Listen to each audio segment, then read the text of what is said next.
not using Zoom ISO because he has to bring in Teams, because he has to bring in Google Meet. And so it'd be probably a good second hour to as well to kind of do uh, re- the hybrid virtual system.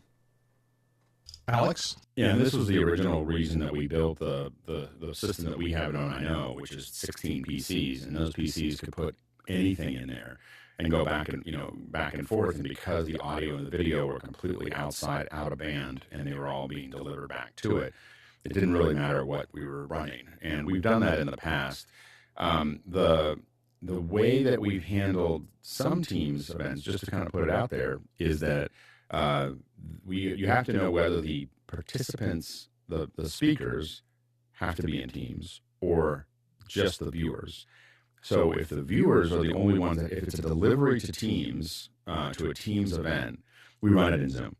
so we run it like we put all the speakers into Zoom, and you'd be surprised. A lot of them, I can't use Zoom. And if you push a little harder and explain to them why it's going to be, no, you're going to be higher resolution, and the conversation is going to be more fluid. But if you want to use Teams, you can. There's a little bit of gaslighting that can be done there. Like, Teams is totally fine for, run of the mill kind of, not very good presentations, because you'll be at a lower resolution, the audio won't be the same quality, latency will be higher, but other than that, it'll be fine.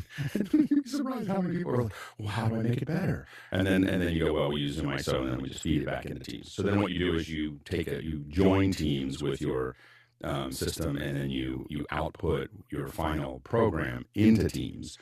So you just have to decide. Now, sometimes you do have people, for whatever security reasons, or they're Microsoft or something like that have to use Teams, and then you have to go back into the dark ages, because Teams is dramatically behind.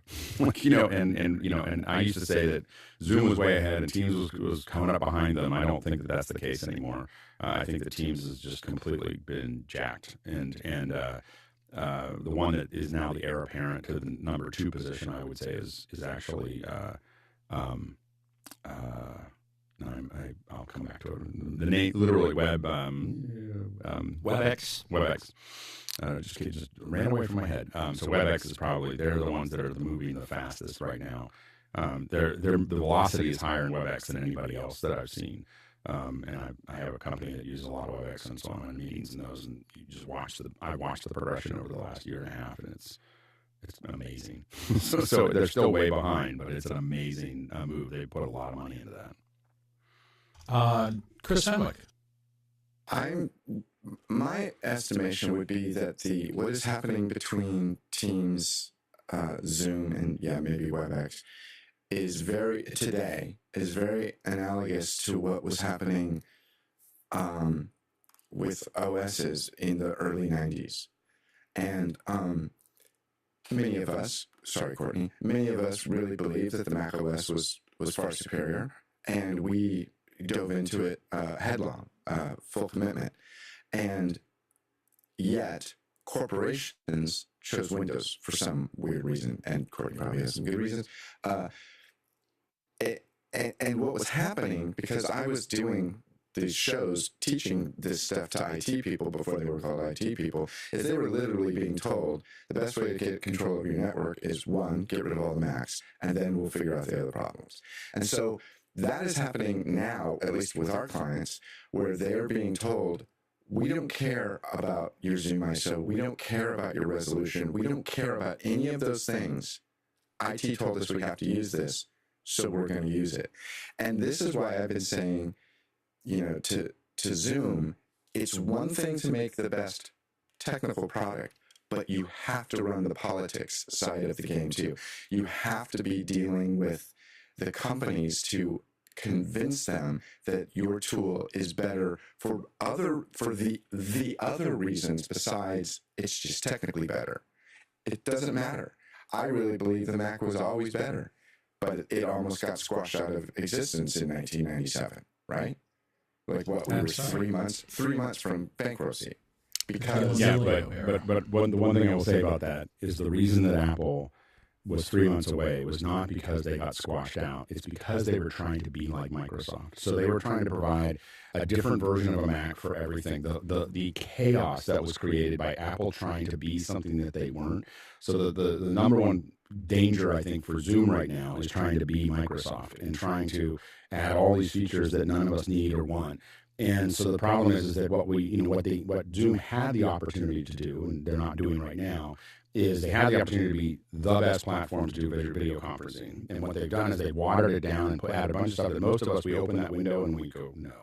And we all shut it. And so they have a whole thing that no one wants. And they're probably making some impact. But the thing is that they're losing their focus on being a great, a great video conferencing app, that can run conferences and everything else. And there's a big piece of the bottom of that pyramid of people who don't care about Teams, don't even know why the Teams, getting too focused on the top of that pyramid. The top of that pyramid, we have to remember that there's a lot of small businesses and small, medium-sized businesses that you want to make sure that they're using it and they're not falling into that process. And because that's, I think that, because I don't know anybody. I mean, I'm sure that there are people out there that are really excited about all these tools that Zoom has been adding, but I don't know any of them.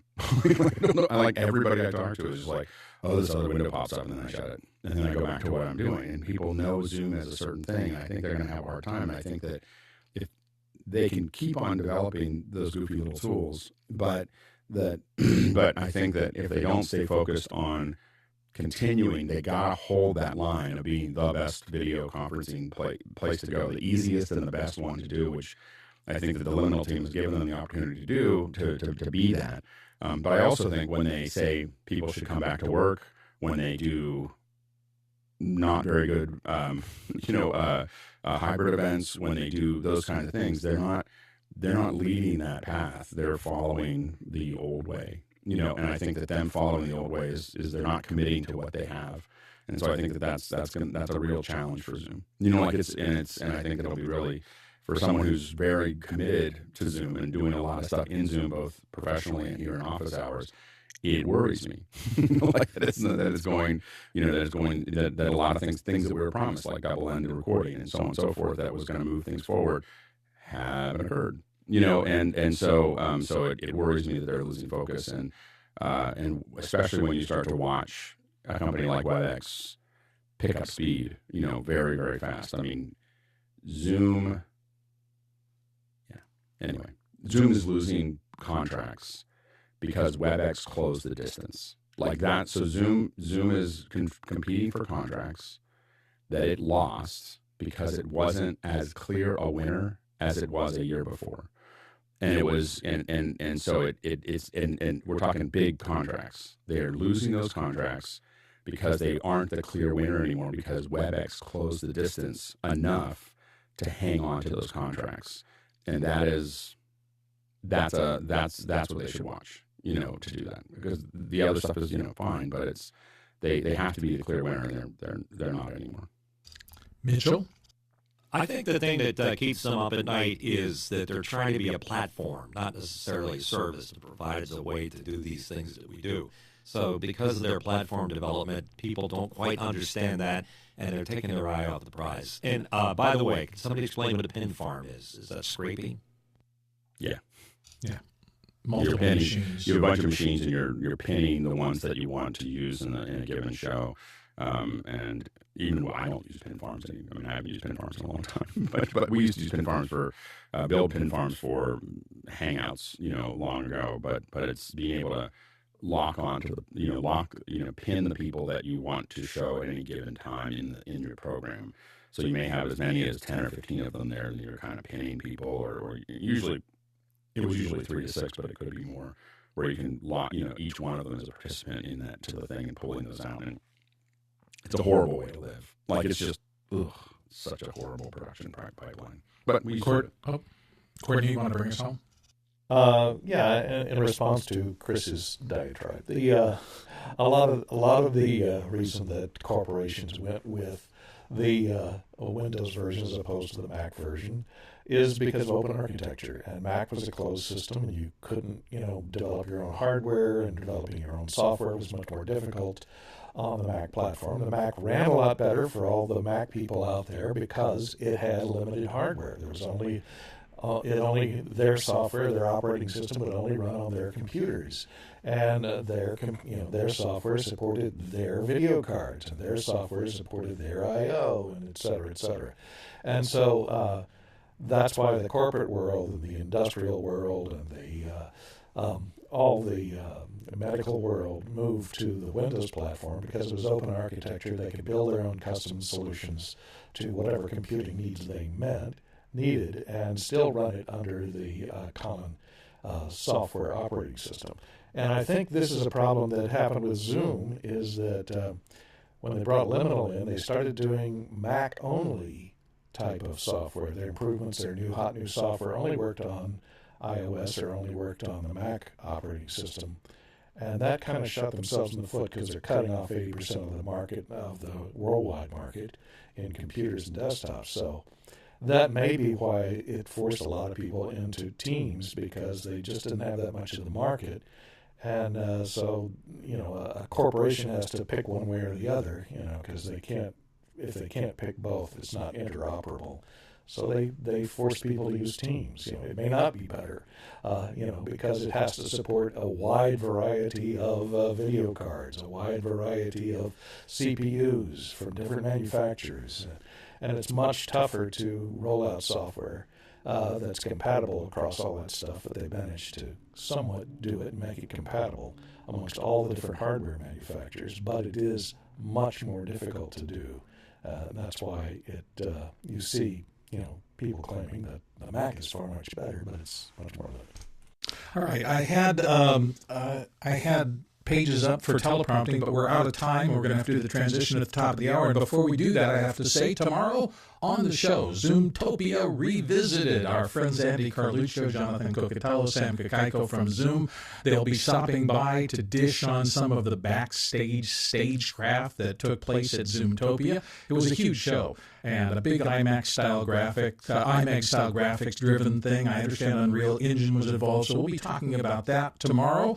We're going to take a very, very short break here at the top of the hour as we make our transition, and when we come back, I'll talk just for a second about this Pages thing. Welcome back to the second hour of our show. As you heard in the beginning, we are doing 2 hours of Q&A today. In the tail end of the last hour, we had a question come in about what Apple has done in terms of adding some basic teleprompter-like things to Pages.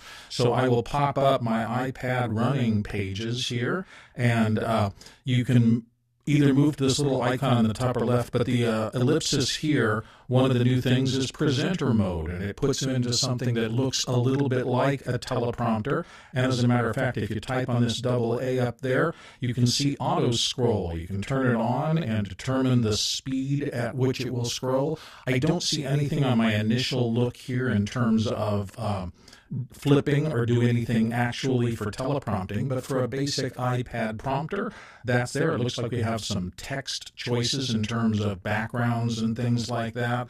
You can check fonts, and you have some line spacing and margin controls. So it's a very basic kind of non-flippable, at least from what I could see at my real quick examination of it, but it's built into Pages. So this is another kind of feature you get with the software you've been using about.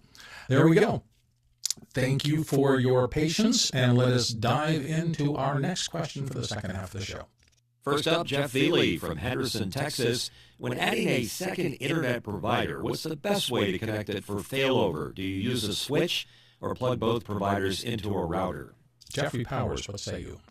Well, you can use it in a few different ways. Two main ways to put together your internet. One is through what's called bonding, and the other one is called this SD-WAN.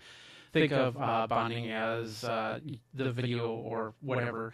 Part of it takes the high road, part of it takes the low road, and see who gets to double it before them. SD-WAN is a little bit different because it combines the two internets, but it can switch it out. So, like for instance, I have SD-WAN here. And right now, my video for Zoom is going through one internet connections. And I've defined that whenever there's a Zoom call, it goes to the fastest connection. And then if I have, like, let's say, security cameras, all my security cameras will go through the other internet connections. So if both of them converge together trying to ask for the bandwidth, It doesn't get a bottleneck in the connection altogether. So you can definitely run them separate. You don't need to have. You can have two separate routers, and then just kind of say, okay, all these security cameras are on that router, and my Zoom's on this router. But if you have one computer, you can't switch back and forth between the two. It would be impossible. So those are the two main protocols that you would probably use to bring two or more internets into the house. Because with my SD-WAN, I can also connect up my phone, tether it to the router, and then create a third connection if I really need stability. Alex? Yeah, if we're doing Zoom or any kind of WebRTC, we don't bond ever, because we get the jitter becomes a problem, and we have issues with interframe problems. So you want to be careful of that. Usually the routers that we use, Meraki, Ubiquiti, PepWave, all of those have the ability to have Internet 1, Internet 2, and simply have a rollover from one to the other. And so that is what you want to do. Usually there is a little bit of a gap, so it's not going to roll over seamlessly, because if it did, it would bounce back and forth. So it needs to. What it'll do is you'll see it drop, and usually it's for about 1 or 2 seconds. It'll drop and then come right back up again. But we've been using Meraki stuff for a long time. That's what it's designed to do, and we've had to do it. There. And when we're testing it, so that we understand what the behavior is, once we've done it, we unplug our main internet and let it roll over, so we can see what it's going to do on the stream, so we understand what the behavior is going to be. But that is, and my recommendation is to get a router that does have two WAN connections and is built to swing from one to the other. That takes care of our first question. Next question. Douglas Carmichael in, what factors probably contributed to Apple's services increasing in price? Was it higher costs from the content providers? Alex, what do you think? Unfortunately, I think it's because they could. So Netflix took the hit by doing it at a higher rate, and I think that it did two things. One is that it allows, when someone goes higher, it allows everybody else to, like, if you're going to slide under it, you wait a week after someone else does something unpopular, and then you go, oh yeah, by the way, we're going to move up too, to get a little bit more money out of that. And also, it allows Apple to promote the fact that their service is much less expensive than Netflix. so by having it go out, you go, oh, they increased their price by $2, but it's still half of what Netflix is right now, and so at a higher quality. So, and by the way, the Apple TV Plus, the video is, I would say, somewhere between 50 and 100% higher quality video than what Netflix does at twice the price. So Apple was able to kind of twist that a little bit for Netflix, but it also means they're able to garner just a little bit more money out of everybody. Yeah, they didn't raise it a ton. I do note that what the big Premier package now with 2 terabytes of cloud storage and iCloud, $29.95 a month, that includes essentially every service they have: News, Arcade, Apple Music, Apple TV Plus, the whole thing, Apple Fitness even, which I didn't think I was ever going to go near, but I've actually used it a couple of times. So, I think everybody's going to kind of wanting to be your portal into entertainment and info and stuff like that, and this is their play toward that. Let's go to the next question.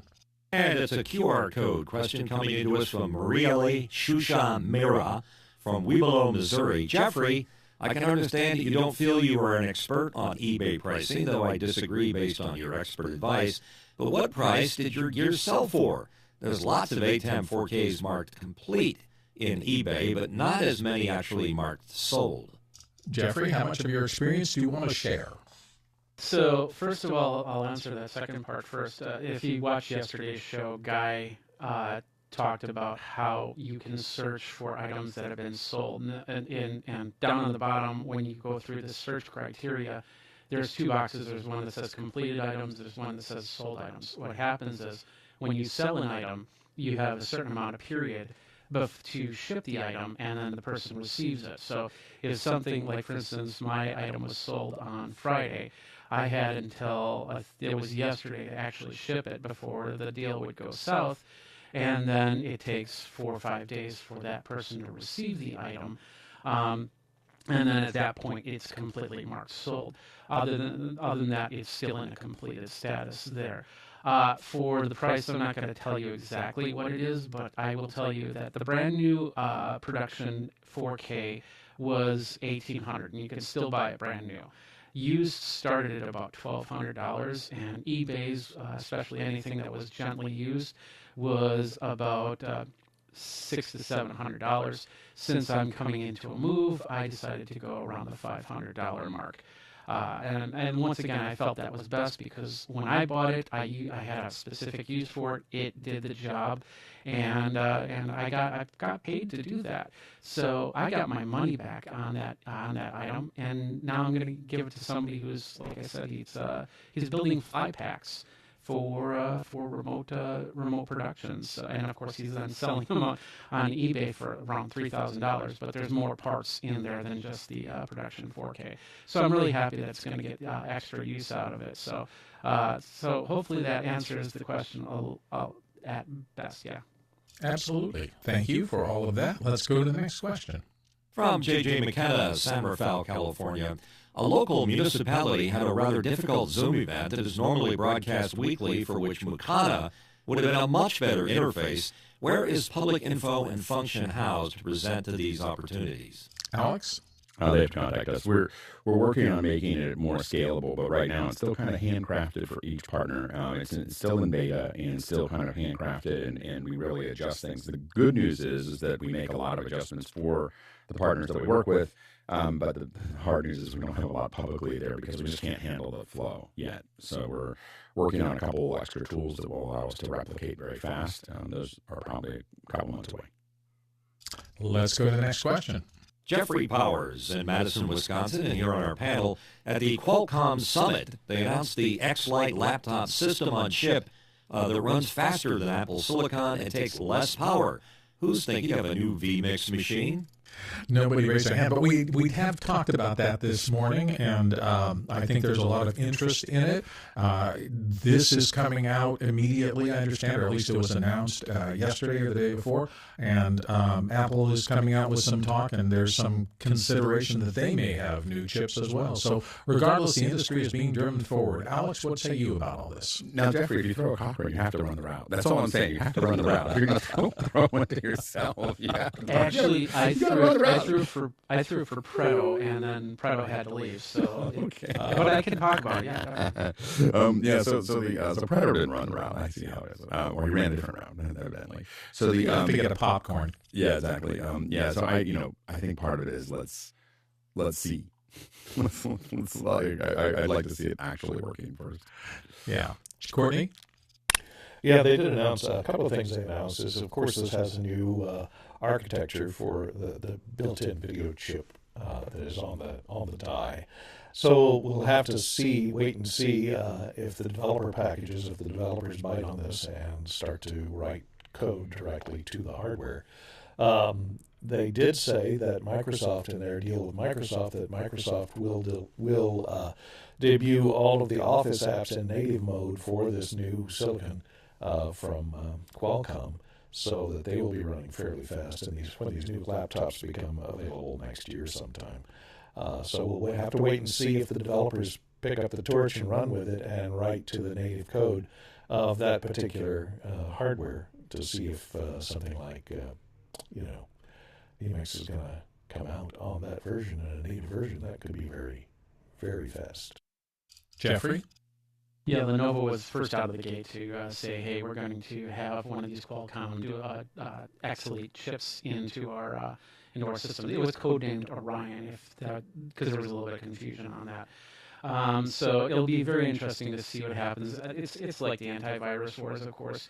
One day that one chip is going to do better than the other one. The next day the other one's going to do better.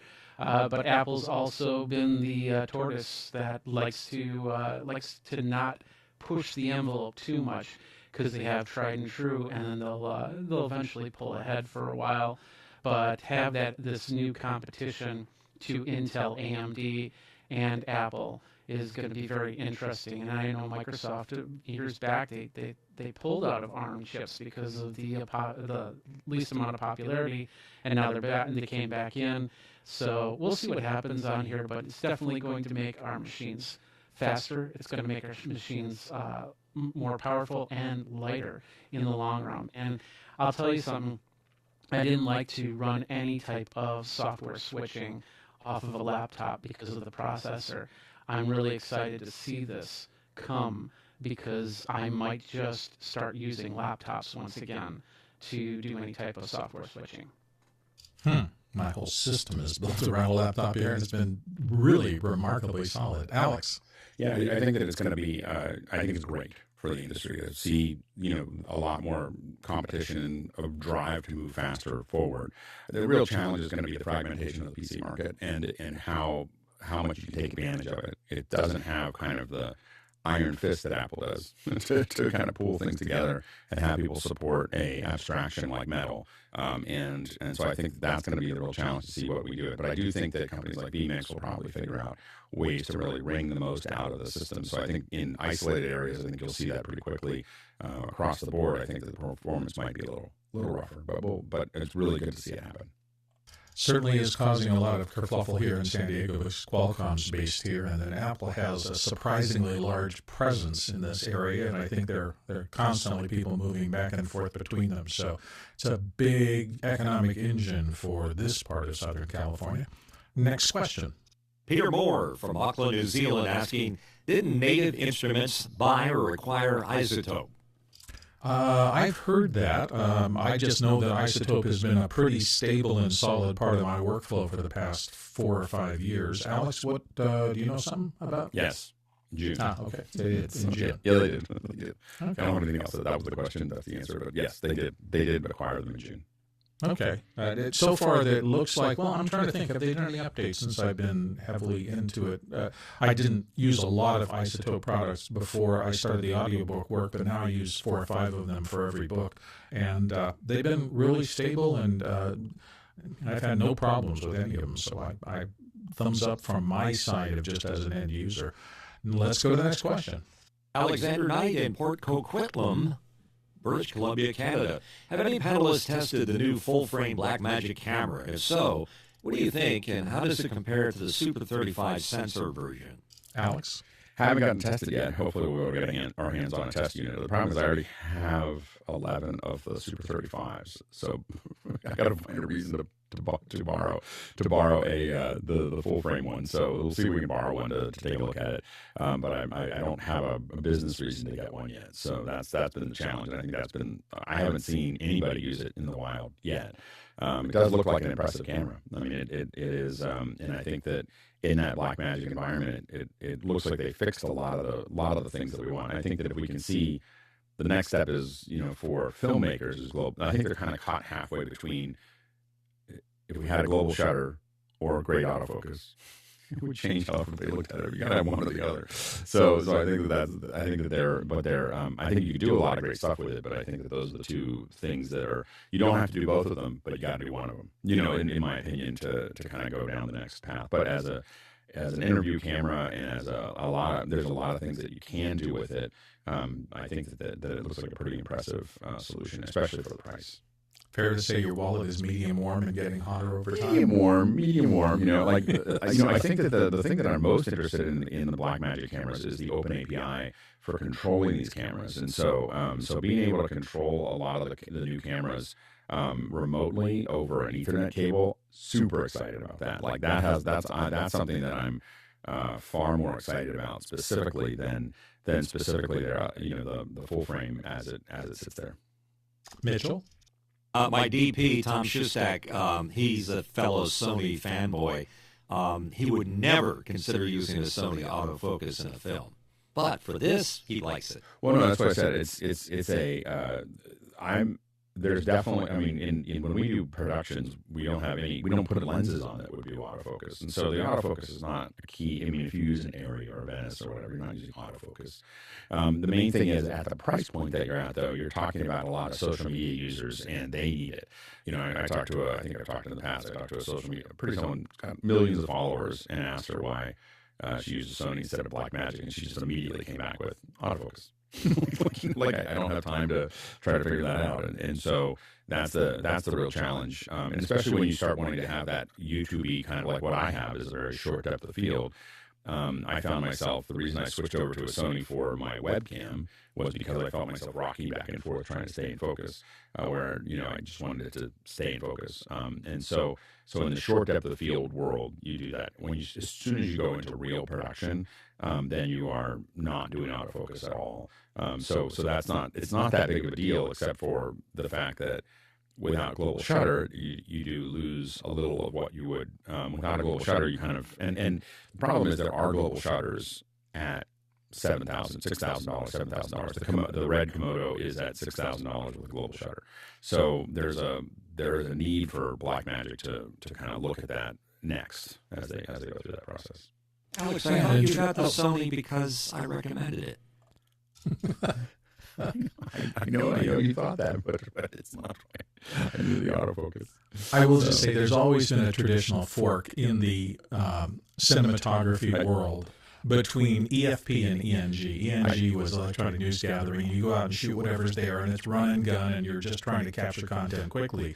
The EFP, electronic field production, is very much what Alex is talking about, and all the movies are done under that kind of thing. It is, we have a script, we have shots, they're storyboarded, we're going to go and execute our shots, and the cinematographer or camera operator would choose their lens depending on the shot that they need to execute. Well, You'll also, never see a zoom lens on those cameras, ever.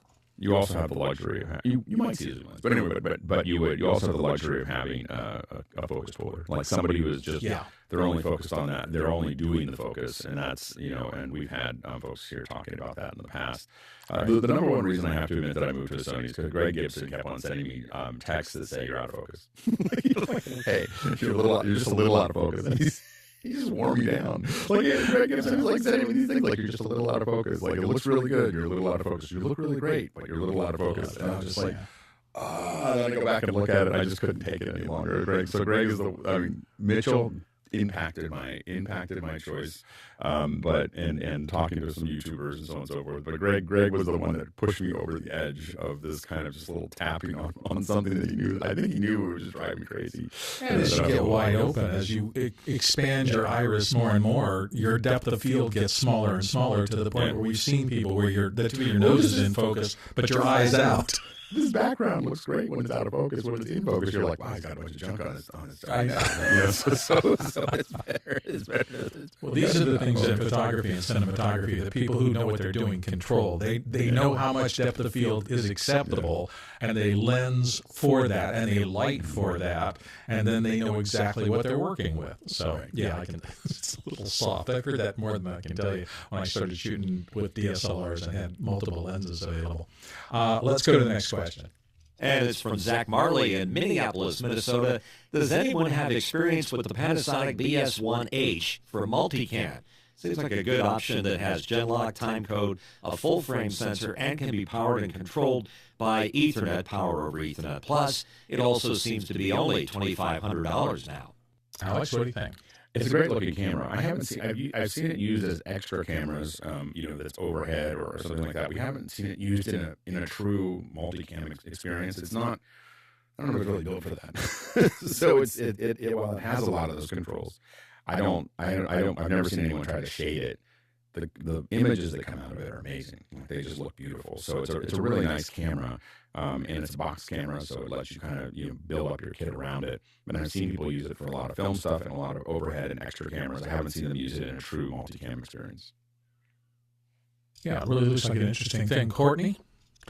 Yeah, as far as the box cam goes, it looks interesting. It comes with a plethora of I/O, and it has SDI out and HDMI out. And I think the HDMI out will do 12-bit, so that you could hook a Atomos recorder, record some 12-bit RAW out of it, as well as it does H.264 and HEVC encoding and recording on board, and has a dual SD card for ping-ponging between storage media, so you can have endless storage media. Looks quite capable, and the Genlock end will let it be used in multi-camera setups. It remains to be seen what kind of apps they have that interface to it over the Ethernet to control its color or not, but we'll see, I guess. There you go. Let's go to the next question. Andy Kokendorfer from Viera, Florida. What is the mic gain on the Mix Pre 3 version 2? I use an SM7B and I'd like to get rid of the cloud lifter. Thanks. Yeah, we would like you to. Alex? I believe it's 70 some dB, somewhere in that range is the range. I don't remember exactly what the number is, but it's plenty for an SM7B, and it is and that's the big thing, is that it does have the preamp that you need for that kind of mic. Friends, don't let friends use cloud lifters. Like, don't do it. Like, so a cloud lifter is something that you put into place as an emergency situation for one event. Like, you should have a cloud lifter, and it should sit in your bag, and it should almost always be in your bag, not in the actual production. Cloud lifter means that we didn't do enough pre-pro, and there's a mic that's too low, and you got to bring it up. It should not be a permanent part of your machine. That is not how you should ever use a cloud lifter, is as a permanent part of your chain. It is an emergency piece of tool. It's a very, very effective emergency item that you add to your chain because you didn't plan it out well enough to get it to put the proper preamp in with the mic.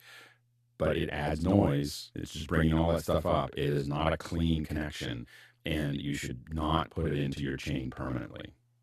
That's all I got to say. And you're serious about it. I'm very serious about it. Like, it's just like I can hear the noise when someone has a cloud lifter, and I'm like, what is that noise coming from? And it's a cloud lifter. And so, yeah, so it's not again, I have a cloud lifter. It sits in my bag. And if I get a mic and we don't have any other choice, we put the cloud lifter in for one day until I figure out how to not have it be that way. But you should not have it as a permanent part of your pipeline. We should spread the appropriation. It's not a cloud lifter. And what's the other one that people use? Dynamite. No, not the Technac one. There's a dynamite stick. Dynamite stick? I've never used that. That's interesting. Yeah. There's 2 or 3 of these things. They're inline barrel connectors that do gain up. Nothing, usually a fixed rate. And nothing nothing replaces a high quality preamp. Like high quality. Yeah, Fed head. Mickey just told me the Fed head. Yeah, the Fed head's real popular too. Same thing. Great if you need it. If you don't have anything else, you need to get on the air. We're glad they exist. They're really, really good to fix as a.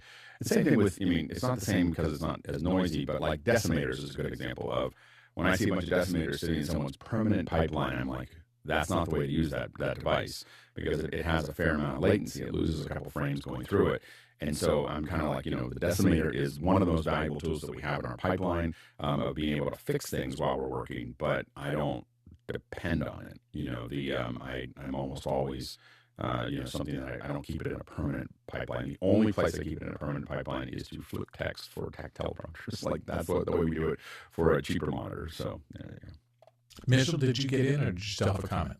No, I have one more. I'm just wondering how much better would the SM7D be, which was just announced and has a built-in preamp, making a dynamic mic with a built-in preamp. Would that work far better than a cloud lifter or any of those other devices that add on? We need to test it and find out. Like, I have reservations about them putting cheap electronics in, not very expensive electronics in to increase the quality and increase the volume.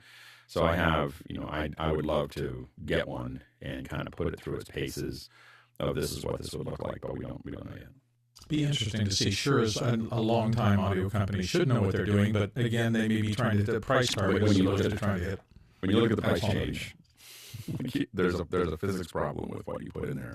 I just don't know if they put enough into it to make it. It'd probably work for the average person, because that is the number one complaint about the SM7B is that it's not loud enough. Or doesn't have enough oomph to it, but I am concerned that it will add more noise. Let's go to the next question. Douglas Carmichael, how will broadcasters and other media companies compensate talent for cloning their voices using software like Respeecher, even if the talent may not be working for that said organization? Will they have the right to veto use of their voice? Well, I think you have an extra word in there. You said, how will broadcasters compensate talent for cloning? Alex, start us off. Yeah, that's part of what the big fight is right now with SAG and AFTRA is figuring out who gets to do what with what. It's not just their voice; it's their whole likeness. And the problem that the real fight is less about the main actors, because you still have to negotiate with them and they'll put it in their contract and everything else. It's more about the bit actors, the extras, and everything else. I mean, Hollywood's looking at a future, in the not too distant future, where they get to not have to have any extras.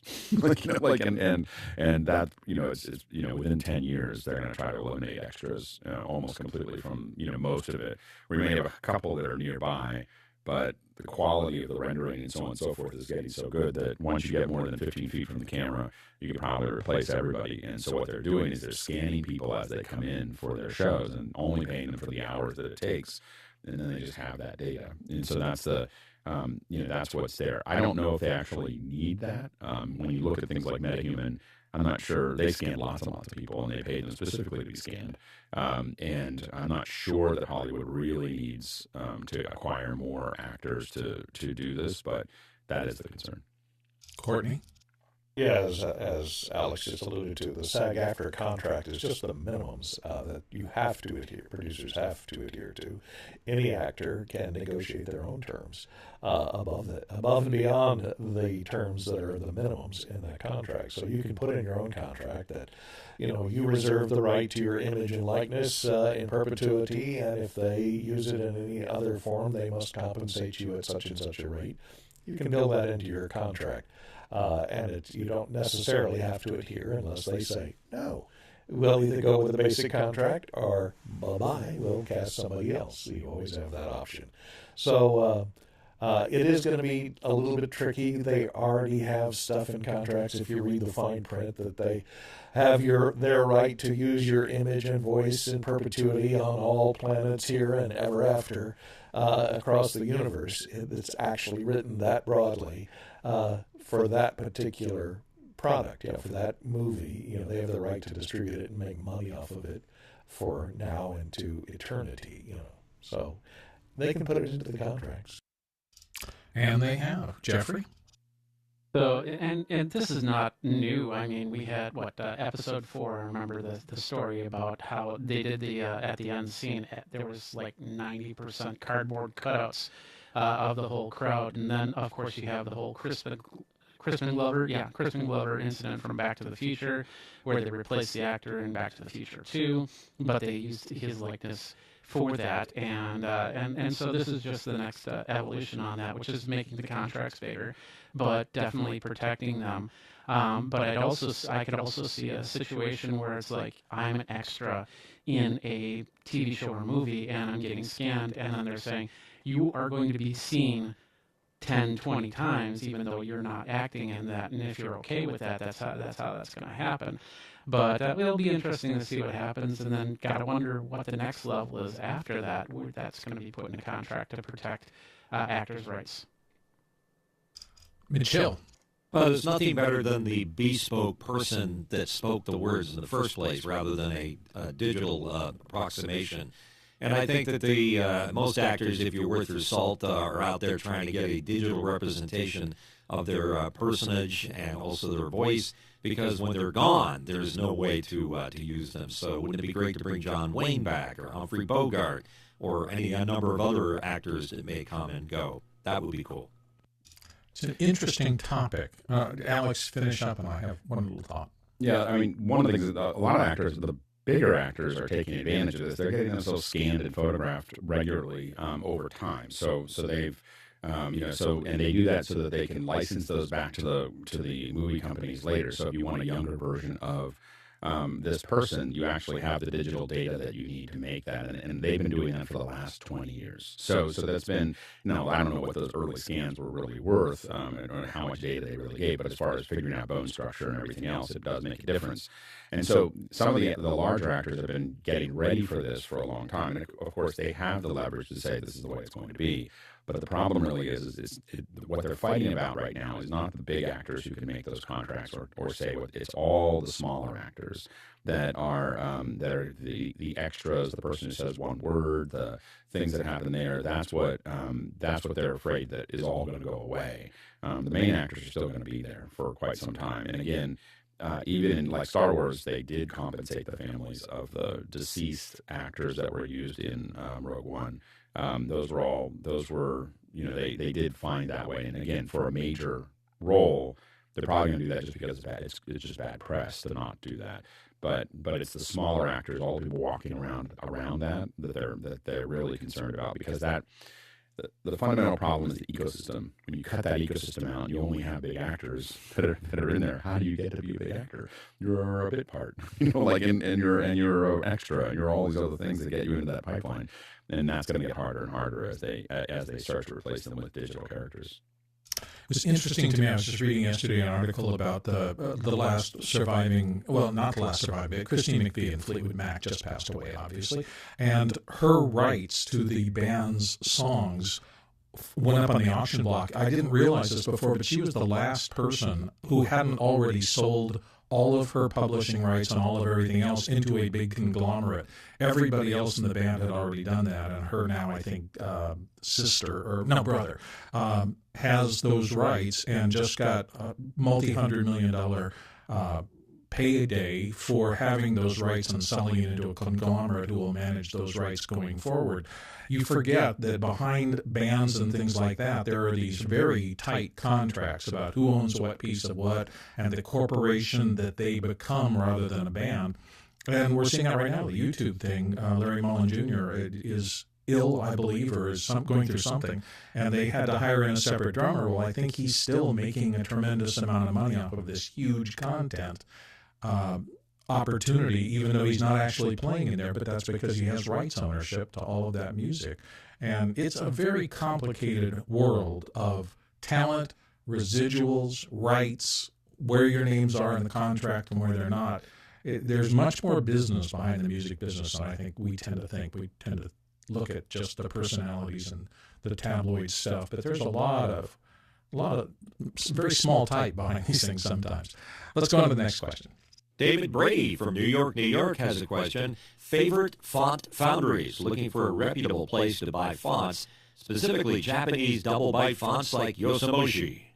Alex, do you know any Japanese font foundry people? No, I actually don't. I was looking through that. I mean, there's a lot of them, and even David's showing one that is that has that font that's there, which is looking really cool. It's a really cool looking font.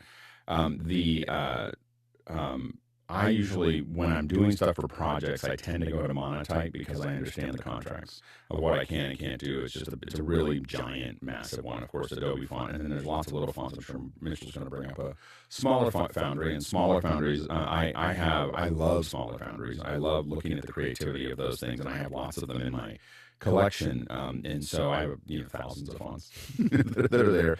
I don't know if I have an Edimoji font or the Yosemite fonts there, which is I feel like there's something missing. Just be careful with those fonts. Now, David will understand this, but be careful of what they mean. I had a friend who once bought a shirt in Japantown that was a bunch of cool characters on it, and what the shirt actually said is, "I am a stupid American." so make sure you know what the fonts actually mean. so anyway, there you go. All right, Mitchell. First of all, he who dies with the most fonts wins. As far as foundries, yes. As far as foundries go, I like Adobe. I mean, they're convenient. They have quite a few kanji scripts, so you should be okay there if you want to start there, and then go to somebody specialized. All right, lots of fonts. Let's go to the next question. Henry Ramos in Yonkers, New York. Can someone explain more about JPEG XS? Saw a vendor yesterday showing an ultra-low latency IP transmission system using it. Alex, what say you? Yeah, so we probably need a second hour on XS, and I'm not going to claim that I'm an expert in XS, but what I will tell you is that the compression, what XS brings is we lose a lot. When I say a lot, we lose latency. So it takes about anywhere from 30 to 60 milliseconds to compress JPEG 2000 and all the hardware that we have right now. So if you're using an Nimbra or some of the other things. So if you want to convert baseband video into JPEG 2000, you're losing 1 to 2 frames on the way through, which may not seem like a lot to you, but if you're trying to do ultra low latency, that starts to add up, and you need the same thing to decode it. So what JPEG XS is promising is latency under 10 milliseconds to do the same thing. So what we think we can do for ultra low latency on a round trip is pull 120 milliseconds out of our round trip, which is a lot. So because now we're really talking about only dealing with the fiber, connection between the two locations, and across the United States, that's probably about 40 to 50 milliseconds.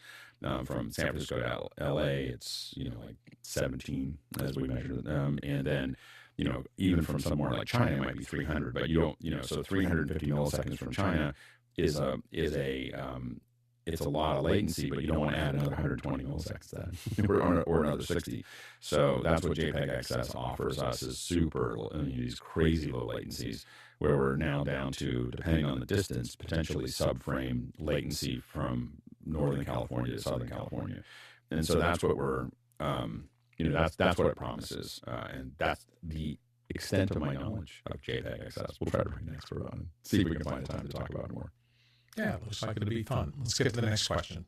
Jack Rupel in Breckenridge, Colorado, asking, Monday, Apple announcements for a new iPad, possibly with better camera, perfect for Blackmagic design phone app. Jeffrey Powers, start us off. So there's been a lot of rumors back and forth, but the reality is that what Apple did back in September is they didn't order as many M3 chips because they did see a sharp decline in MacBook and iPad sales. If there is a new iPad that comes out, this was usually the time where the lower-end iPads would come out. I'm not saying that it's not impossible, but the probability is fairly low. We would normally see an iPad Pro around March, but this would be like the not back to school, but the holiday sales of iPads, and of course, the lower the price, the better in a lot of situations. What they're going to be talking about most likely is the iMac and maybe a new MacBook Pro, but mostly the iMac. Scary fast. The logo is the Apple logo turning into the Finder. So I don't think it's software related, because they would have done that at WWDC. So it makes me wonder, with everything with the Qualcomm chip going on, that they were supposed to put in their own Apple wireless system into the iPhones, but they didn't have enough at the time. Maybe they're going to start with the iMac and putting in something like 2.5 gigabit per second Ethernet, but we'll have to see what happens on this very odd-timed virtual event. Halloween time. Alex, what do you think? I agree with Jeffrey that the chances of iPads being released on Monday are very low. I mean, they might, but it would be very low. so I think that it's not low, but not zero. But I would say probably 99% chance that there's not going to be any iPads. That they are a spring release. I don't know if they've ever released them in the fall. Maybe they have once, but it's been very rare. I think it's just going to be hardware. It's going to be Mac hardware, I think. You know, what's interesting to me is that they've been debuting the new chips in the lower-end laptops, the MacBook Airs and stuff like that, that got the M2s and things like that before the MacBook Pros or anything else upscale. So they have this weird thing about putting the brand-new chips in some of the lower, more affordable. The only argument to put the iPad Pros into the release on Monday would be to clump them in with the laptops, to say, hey, these are the next generation of laptops, and so that would be the one argument for it, is to put I don't think they put all the iPads in, but the iPad Pro releasing might be the case. There you go. The next question. Brody Brazil from Danville, California. My A10s Mini are dead silent. Just installed the Extreme model, which seems to have a constant low fan buzz noise. Is this consistent with everyone else's experience? There are fans involved, aren't there, Alex? No, it's not consistent. It shouldn't be that way. Like you should RMA it. Like there's a fan problem. Like it's not. Yeah, I don't have any. I've had this one running forever, and I have never had that problem. So I would not. I do not think that it's something that it shouldn't be any different than the Mini. Courtney? Yeah, maybe you've got something that's touching that fan blade that's buzzing in there. And also make sure you turn down the brightness on your buttons, because that will kick the fan up to a higher speed when it gets hot. So turn the brightness down to 0 or slightly above, maybe 1, and it'll cut down on the heat inside. Dave, next question. Dave Kaufman from Vancouver, British Columbia, asking, on an A10 multi-camera using HDMI, how does the switcher sync the clocks on the cameras? Ooh, let's talk Blackburst. Mitchell? Well, it syncs because every input on the A10 is resync. So if they resync everything, they're all going to be at that resync refresh rate. I wanted to say sunk did, and that's wrong. Alex? I don't think that they're syncing the HDMI. So you need Genlock, and you're going to need a SDI signal to do that. You can't sync the HDMIs. You Genlock them. You can't Genlock them together. When you're talking about syncing the cameras or having them all run into let's say an A10 Mini Extreme or an A10 Mini, what they're doing is they're not syncing the cameras. They're simply getting the next whole frame from each camera. So they're waiting to deliver that one, and so it slows down that, and that's why you lose oftentimes a frame. If you don't have your up to a frame or up to 2 frames, you can lose if you're not gen locking everything that you have there. But there is no gen lock for the A10 Mini. There's no gen lock for a lot of the HDMI cameras. But you have to gen lock them, and then it is that cadence that it's generating the frames at the same time, and everything in the system has to do that, or it has to be reclocked on the way through. And so when you're connecting it to a Mini, after you're connecting SDI cameras to an SDI switcher and you're gen locking all of them, then they will be all right in sync. But otherwise, it may be delayed by 1 or up to 2 frames as it grabs the next whole frame. Courtney? Yeah, all the new ATEMs with the HDMI inputs have frame synchronizers on each input. So I think it takes number 1 as its common sync source, and it bases its sync off the input to input number 1, and it just frame synchronizes all the other inputs by buffering a frame or 2 and clocks them to match what's coming in on number 1 on the output. It doesn't change the sync as far as if you're talking about time code sync, time code in the cameras, it does not go out and resynchronize, I don't believe, the time code generators that are in those cameras. So I don't think it does anything with time code, if that's what you're talking about, sync. Frame synchronization is handled inside the ATEM Minis, at least the modern ones, the newer ones. Yeah, once upon a time in facilities, we used to have to run blackburst, which was really just a signal black, but its whole sole purpose was to hit various machines and start everything on exactly the right end of the vertical interval before you got to the first line of the thing. Gone away now, and these frame shakers, they used to call them, but synchronizers now, manage to connect with some part of the signals coming in, put them all together, but it's not quite the same as the old blackburst stuff that we used to have. It's just something you got to get used to in the new video world. Let's go to the next question. Yeah, and NSYNC is a different thing altogether. Yeah. Liberty White in Atlanta, Georgia. Per Dave Troutman's question, I got the Pages teleprompter feature to work on my iPad.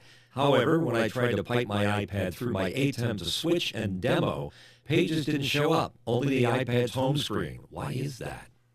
I don't know. When I did it a few minutes ago, it worked, and all I have is my iPad Pro connected through HDMI into an A10 Mini, and it seemed to work just fine. So there may be some connection there.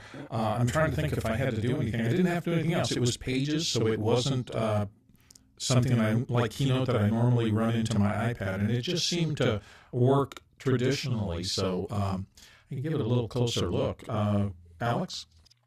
Yeah, I would have it. So what I would do is make sure that your Pages is not opened. I would plug your iPad into your switcher, and then I would open Pages and then change its mode. And I think you may find that it pops up into that environment. Yeah, mine's still. I just popped it up, and it's still working, and it's all there. So I didn't have to do anything special. Is I guess my point for you, Liberty. Courtney, you have any thoughts? Yeah, did you discover any place to mirror the image coming out of that iPad? I did not. Using to a real teleprompter? No, let me pop it back up. I'll put black behind it, so you should be seeing that. It's got very few controls here. It's got up and down. It's got a few background colors. It's got font choosing, so you can change from serif to serif. It's got some line spacing and margin thing, which can be nice.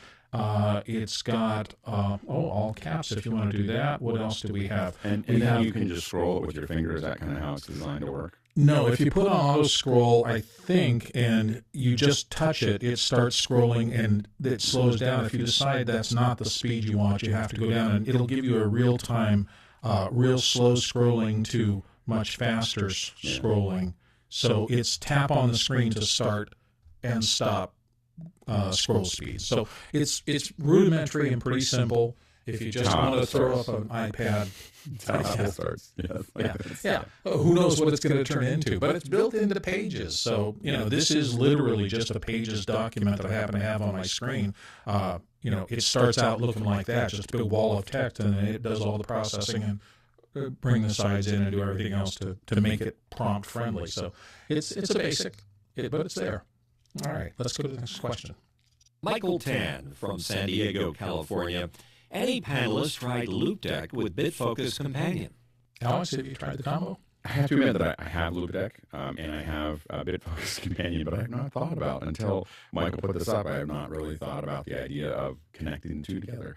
I don't know why, but we'll play with that. We'll see if we can't find a time. Maybe even we'll lab it. We're going to be doing this gives us an opportunity to remind people that over the next couple of weeks we'll be doing mostly Q&A, and the second hour we'll have some labs, that are happening during the second hour if we have a little bit of time.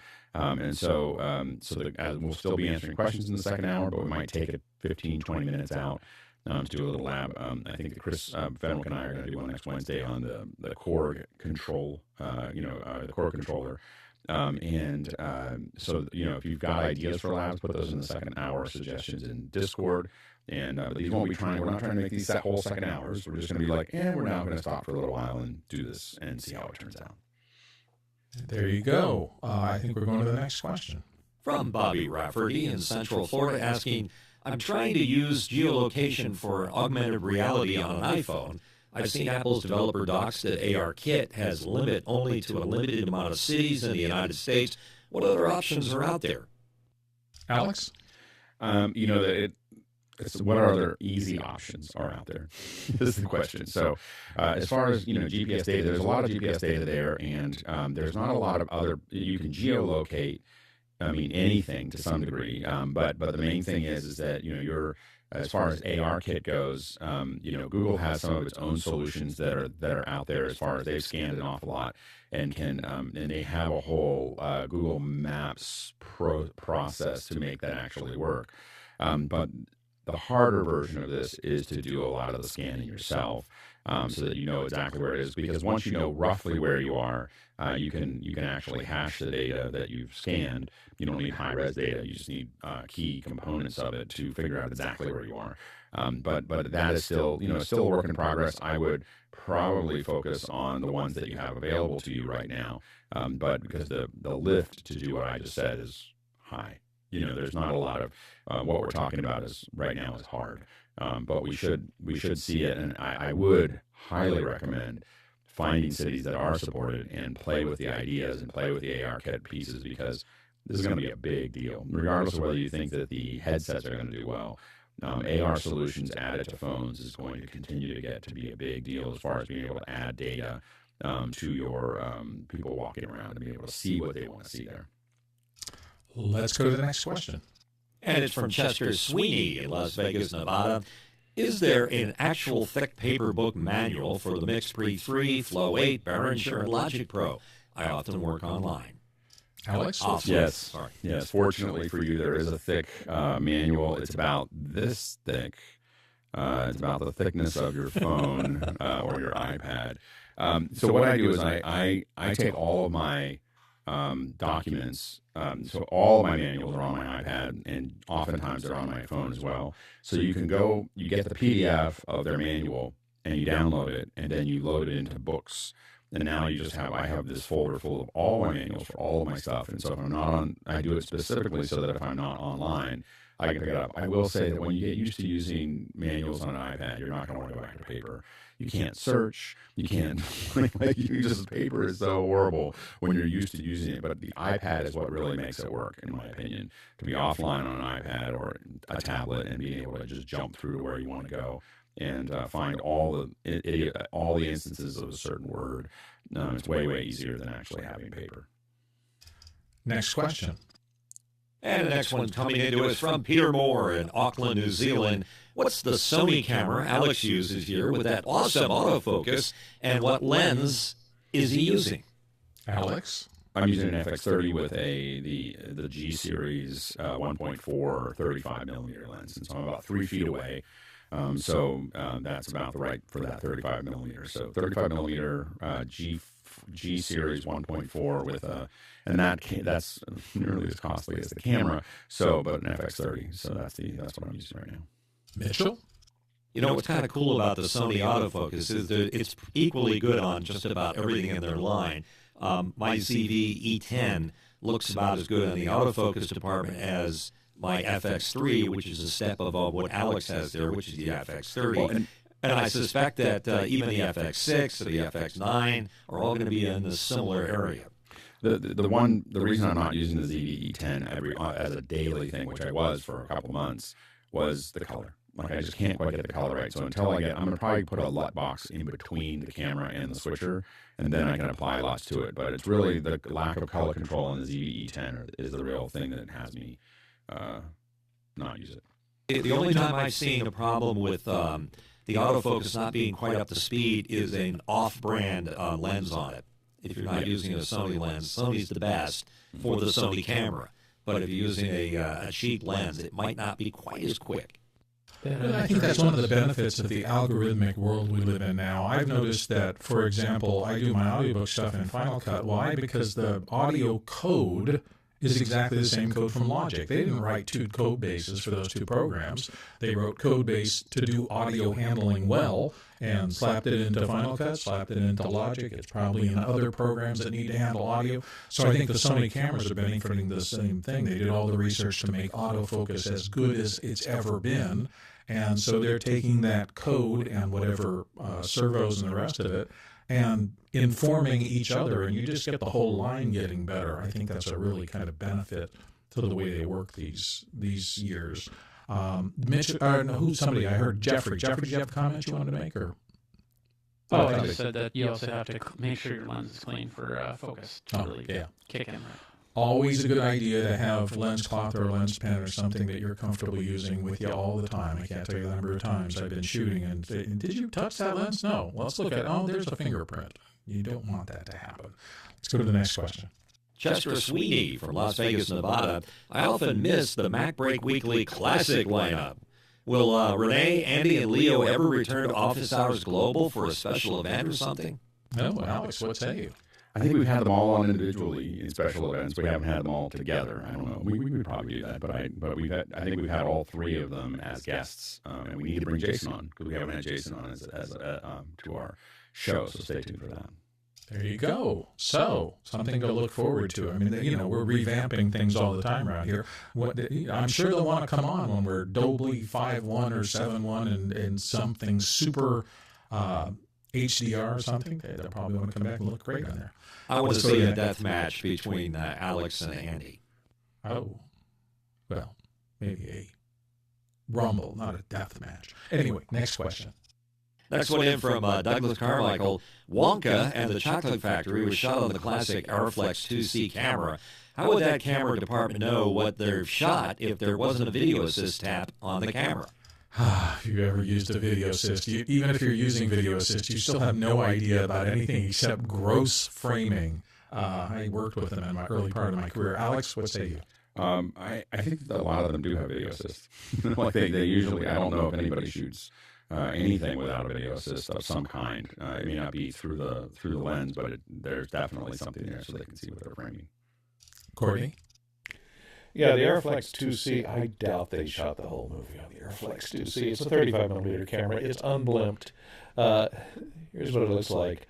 There is a video door that you can get for it that has video assist on the side of it. Replaces the viewfinder door here with a pellicle and a video assist camera that goes on there. It's unblimped, so it sounds like a mix master when it's rolling, so it makes recording dialogue quite difficult unless they're using some type of noise removal.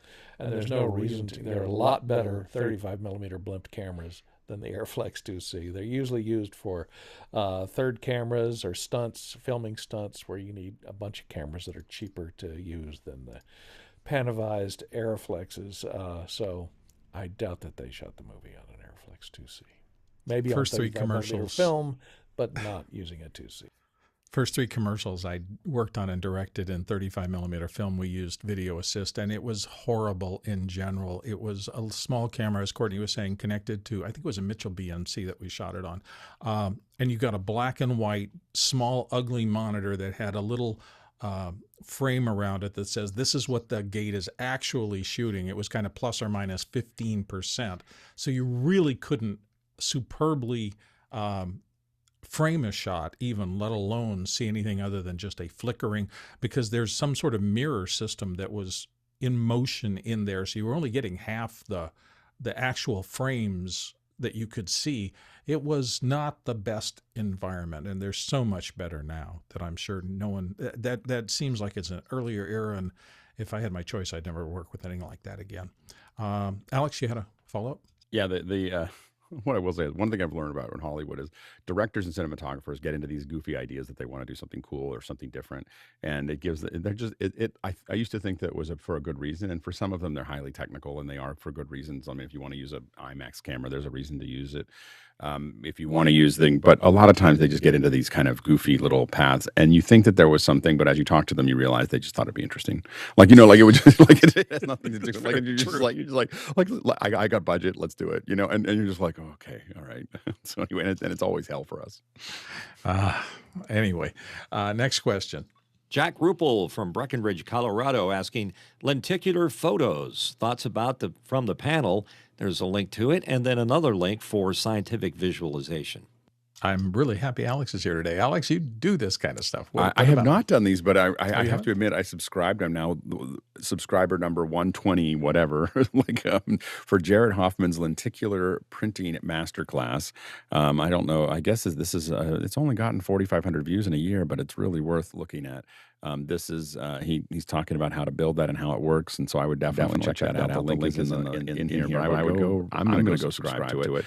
Lenticular is when they print ridges on the surface, and so they have different things there. So as you move it, it feels like it's 3D. And I've always been kind of fascinated by it, and even I have a camera. I have this red Android camera has actually that kind of surface on it, so that you can see 3D there. It's really slick. Surprised that it's that you could print it, and I'm fascinated by the technology. Jeffrey, you have a thought? Well, it's not just movement, but it's also the ability to have two different images. Like in one of those videos, they had Spider-Man, and then if you turned it, the Spider-Man's logo was showed from there. I remember these photos from back when I was a kid, and they were like super cool to always get. So to have it on the phone is pretty sweet. But yeah, it's just basically having one print on one side, one print on the other side, and when you start to turn it, that's when you see the effect. And of course, if they're very close, then it looks like the thing is moving. So we'll see what happens, and if this becomes something that we can do on everyday production. I think I got one of those in a Cracker Jacks box when I was a kid as a prize. It was Absolutely, yeah. Fascinating. Yeah, Courtney. Mm-hmm. Yeah, like Bill says, they've been around for 75 years or so, or more. Lenticular used to be able to get them on cereal boxes. Used to have 3D images printed on the face of them occasionally, and there was a whole period of phones with lenticular screens on them with stereo cameras on the back that came out around 2007 through 2009 through 2010. They were popular for a couple of years there when 3D was really big for a while. So there were about 20 to 30 different phones that had these 3D cameras and a lenticular display on the back, so that you could kind of see the 3D effect by using that prismatic back to separate the images for the left eye and the right eye when looking at it from the phone. But that was the only way you could see it, unless you projected it with, a 3D projector that used polarizing filters for your lenses or other means. We've got one more, so let's knock it out so that we don't leave any questions behind. Final question from Douglas Carmichael. The MSG Sphere advertises their AI-powered lobby robots. How would an off-the-shelf LLM, I've read they use GPT-3, be customized for this application, especially since so many languages are needed? And how would you protect against hallucinations? Alex? As best they can. I mean, I think that with a lot of these things, like, people are just excited that it's working, and it probably is not mission critical kind of content for it. The only way to get some of this stuff to work is to do it. And so I think that they're going to do it. They're going to allow it to make some mistakes, and they're going to keep on error correcting for it. I think that's probably their big plan. You get somebody to shovel $2.5 billion. Is that what that place? Yeah. Yeah. And so there's a lot of, hey, I know what else we could do. Yeah, I mean, sometimes you just have to be willing to take the hit, Absolutely. Well, that takes us to the end of the show. Thank you all for being here. It was an incredibly fun day. At least I enjoyed it immensely. I hope you all did too, both here on the panel. Thank you guys very much for being here today. And for everybody, I hope, in the audience. The Isadora Lab is coming up right after this. So that's going to be 10 a.m. Pacific, right in after hours, I think. So the L will be here with the Isadora Lab. Today's going to have another lab. So if you're interested in brainstorming the NDI in a box solution with Mimo Live, John Idelson and Oliver Breidenbach will both be here at 11 o'clock after that, after L's gig. And they're going to be designing and brainstorming NDI in a box for Mimo Live. So that all should be fun. Our huge thanks to everybody who's involved with this, everybody who showed up here on the panel to do the panel work. We appreciate it's just amazing. People show up every day and just give of their time. So I appreciate all my fellow panelists here. And thank you for being here and providing your expertise. For the crew and everybody on the back end who keeps this show running every time, every day. Without your questions, we couldn't do this. So we really appreciate it. You had a great group of questions today, enjoyed it thoroughly. And we'll be back tomorrow to do the same thing. And let us never forget, all of you who are watching the show, you are the reason we are here. Thank you for participating top to bottom in the whole thing. It has been fabulous. The Talak traversal today for bananas, we had lots of them. And as a matter of fact, we traveled 105,000 miles. That's 170,000 kilometers. That is more than 836 million of these for scale. We'll see you all tomorrow. Thanks for watching.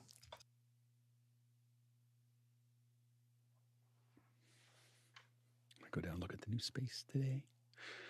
Ooh. Excited. Is it the Fantasy Records place?